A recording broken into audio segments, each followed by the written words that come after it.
السلام عليكم، انا شيماء عمر، ودي رابع حاجه من اصل 10 حاجات عايزه اعملها قبل ما اتم ال20، وهي ان اجيب ورد لنفسي. انا كشيماء 19 سنه ما جاليش ورد، ولكن طبعا مش هستنى ان حد يجيب لي ورد، يبقى اكيد ما تعرفونيش. Let's go. هما الاثنين بيروحوا يعملوا ورا السحاري. ما الحديش يعني كده الموضوع ده.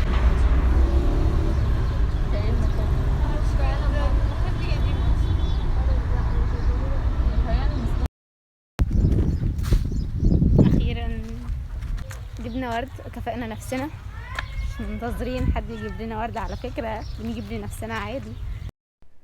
الوردة جفت خلاص، فاتستايم ان انا احتفظ بيها في صندوق الذكريات بتاعي. هو ده.